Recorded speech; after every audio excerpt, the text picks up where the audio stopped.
Please welcome the hamster, Richard Hammond. How are you? Sit yourself down, Richard. Thank you, thank you. You're looking very well, you're looking very handsome. Steady. OK, listen, here's the thing. It's exactly 1 year and 1 day since Richard endured that awful crash that we all read about, and 1 year and 1 day ago. Yeah. I don't know how much you remember it from now, but how have things settled down since then? What do you think of it when you look back at it from this vantage point 1 year ago? Well, it was a big old event, obviously, and it's a long old journey, and I think whenever anybody's got over any kind of head injury... Brain trauma, your head trauma, yeah. Anybody who's got over anything like that will know that you get to the end of each week, you look back, and that's when you realise how you weren't actually better, and you think, I'm better. And then you get to the end of that week and realise, nope, I still wasn't better, but now... And it goes on and on and on. Because you gave us your first television interview since it, when it first happened, this was a while back. Is it true you can't actually remember doing that? No, not at all. That's why I got lost in there, didn't you see? Yeah, Richard Hammond and, well, one person clapped, thank you. And I couldn't find the door because they all assumed, oh, little fella, he's been here before, yeah, he knows the ropes. Yeah, but that's not so much memory, that's just stupidity. It could just be that. It is. It could just be that. Well, it could have been briefed. But you don't remember us having that conversation then? Did you touch me in an... No, but we did have a bet. You bet me £5,000 that Take That would not get back together. Fair enough. But that must be, I would have thought, quite a strange thing to deal with, knowing that there were chunks missing from fairly recent history, since the accident. Yeah, only since. I mean, a perfect memory up to the accident. So really, so everything up to that crash? Yeah. Right up to the point when the car went over and I thought something along the lines of, oh, bugger, that's that then. Yeah. And yeah, right up to that point. But then afterwards, it's a bit hazy. So how much is, when you say it's hazy, you have a dim recollection of some things, or whole periods of just... Oh, whole periods have just gone, because I had a sort of 20-second memory, so I was easy to entertain. So read a paper, read it again, so I was very confused for weeks. I don't remember, I was in Leeds Hospital for a while and they looked after me magnificently, I'm sure, but I've no recollection, sadly. Right. And then in Bristol Hospital for a while, I remembered some of that. But no, big chunks of it went missing. You have a book out which neatly coincides with the year since it happened. And what's lovely about the book is that it's not just written by you, it's written by you and your wife.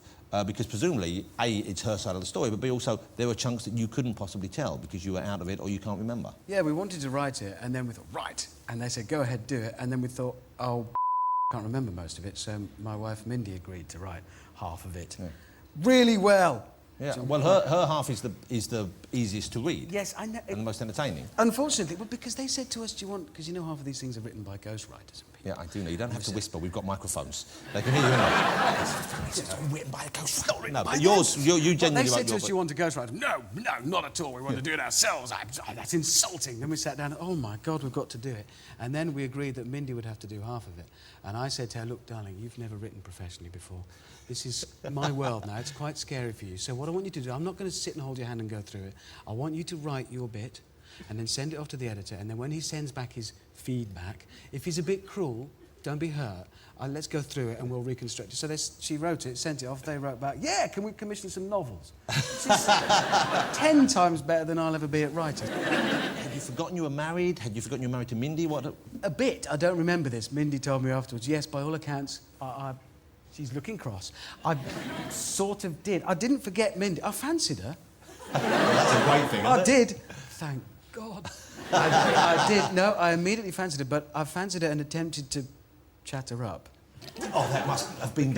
OK, what line did he use, Mindy? Can you remember? Well, he said, oh, you're lovely, but I've got to stop talking to you now. And I said, why? And he said, I've got to go back to my wife. I said, no, I'm your wife. He said, no, my wife's French. And I thought, she's having an affair. Whatever you're thinking now is what I thought when she told me that. You don't have a wife in France, though, do you? No. Well, I don't know. For all I know, she could be an imposter, and I have. For all I know, I was happily married in France. She found me in a ditch, told me, yeah, I'm married to this little... And then, I don't know. Finally, she's found a father for her children. You've looked at this footage any number of times, I guess. Yes. The first time you looked at it, was it difficult? Was it intriguing? Were you worried about seeing it? The doctors wouldn't let me look at it at first because they were worried as to what it might do, and so I hadn't seen it. And about 6 months after the accident, or 4 months after the accident, I went in to see Health and Safety, you know, with their high vibe. desks. Yeah, yeah. And I went into their office and they were, now, Richard, we must... And this was just for a meeting about ticking boxes and filling in forms and wearing high-vibe stuff. And one of them said, have you seen the crash? And I went, no. And I was about to explain the doctors are nervous. Do you want to? I've got it here on a laptop. Look, boss! And I did say, well, if watching that sends me leaping out of the window of the health and safety officers to the floor, it'll be ironic, because what happened to me is pretty unusual. Yeah. I watched it, and what unfolded. It was harder for Mindy to watch it. She completely fell apart. That was tough. And for my parents and my brothers, and I'm sure it was hard to see. It's quite extreme. It's kind of exciting as well, of course. It is. I've seen better crashes, to be honest. No, it's a good crash. By now, I'm faintly disappointed. Yeah. Joking aside, you have stared death in the face. You know, and I've interviewed people before who are like Terry Wogan, Bruce Forsyth, who on a regular basis. Every morning they wake up and look in the mirror. They're looking mortality in the face. But that must be, I would have thought, when that dawns on you, and we all kind of blithely kind of go about the business as if it's not going to happen to us. But I'm sure there must be a moment where, you know, it really comes home. And I would have thought after something like that, was there a period, did you get depressed? Did you engage with that, deal with that? No, I didn't get depressed about that. Not at all, no. I mean, it did bring home a sense of my own mortality. Danger of this becoming depressing, sorry. No, it did. It made it very apparent. But, I mean, at the time when the car went over, I wasn't screaming and panicking. There was nothing more I could do. I pulled the lever to deploy the parachute. It didn't.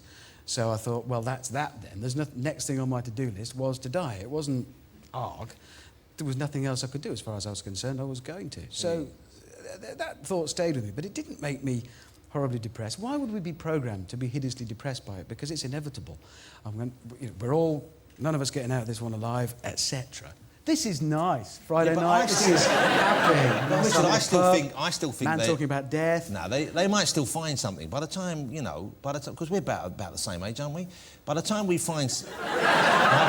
get near death, they'll have found something, won't they? Something like what? You know, they'll find something from a lizard or something. You know, something that keeps you going. Do you want to live forever? Yeah. Why? Well, not for me, but for the people. Because we'd be richer for having you around. Richard, joking aside, imagine how depressed everyone's going to be when I cark it, all right? It's going to be like a black day in the UK, it really is. And they haven't even got a statue up yet. Give they your haven't suits had a mark after me. They really better get a move on. Give your suits away, that'll cheer up a couple of people. Be a long process. Who are the same size and shape. You're right, of course, but what I was getting at is I wondered whether actually kind of not having your nose rubbed in it, but being pushed bang up against it. It's like, I almost died. You almost died that day, and that must be something that you are more aware of than, like, you know, I've never been through. I once went up on the curve a bit fast, but that was it, you know what I mean? I've never had something similar. No, it did stay with me, and there was a very real sense, yes, and it has had an effect. I mean, it's very sort of private, and I don't mean that. Why are they showing that picture of me on my motorbike? Wow, that's your near-death experience. Or was it? God, you look on that. I was thinking I thought I looked quite daft. You really do. They wanted to send me one of those things. That's a three-wheeler trike, isn't it? I think I look like a bit like a pirate on a scooter. I've just been to the Harley-Davidson shop and ordered a new Harley-Davidson. It's a very black, customised thing. It's not like Hammond, that. What's wrong with you? What? What is wrong with you? What? Right, have you not worked out going fast on wheels equals possible early death? Yes, I have.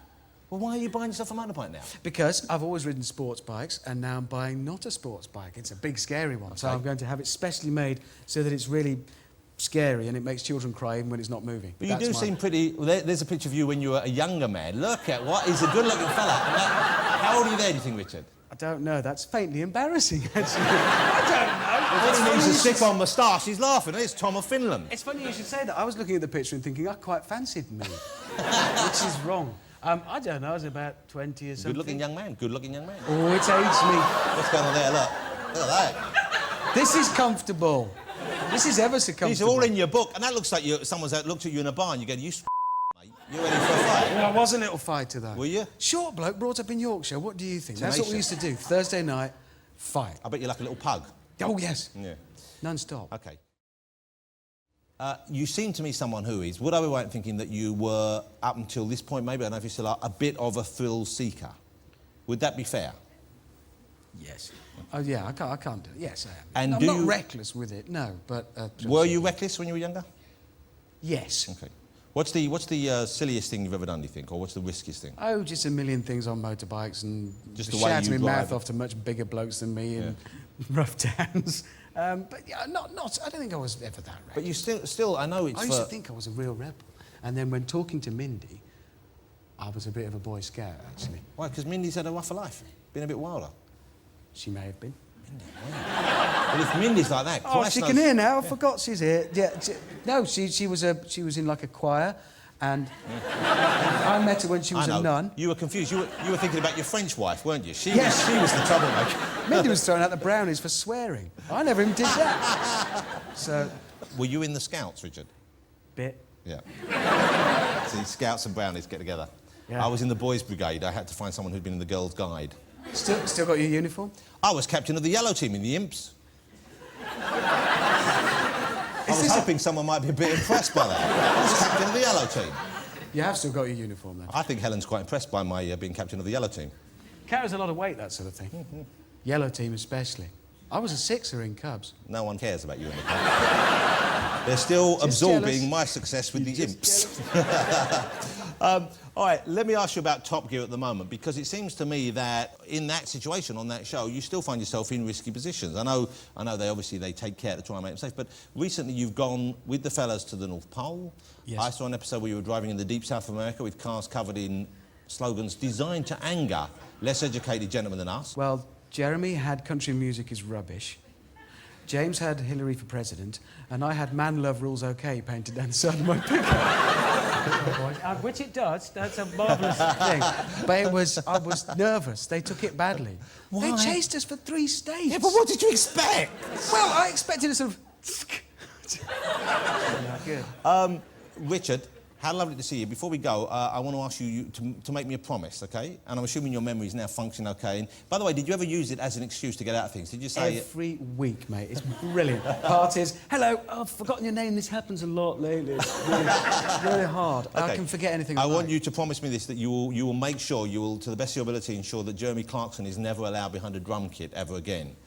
Publicly. You know what I'm referring to? That yes. was poor. Top Gear for Comic Relief formed what we laughingly refer to as a supergroup.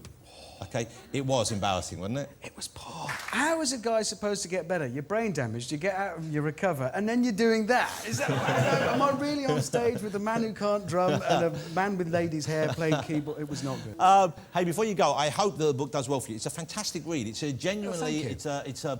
Obviously, it's a gripping story, but it's a lovely story as well. And the photographs of you and your wife and your beautiful girls are lovely in it. And Mindy's a lot better at writing than I She is a am. very good writer. I was wondering whether you plan any other books, either together or solo. Yeah. We have mocked up a few covers we thought you might Right. want to consider the romance. nice. Oh, I'm liking that. No, that's not a bad one. That's not my favourite. This one's slightly better. Hamster and the Hot Tub. Yeah. Join me in saying thank you to a splendid guest and a lovely man, Mr. Richard Hammond. Thank you. Thank you. Richard. It was great, thank you. That was hard, wasn't it? Thank you. Richard Hammond.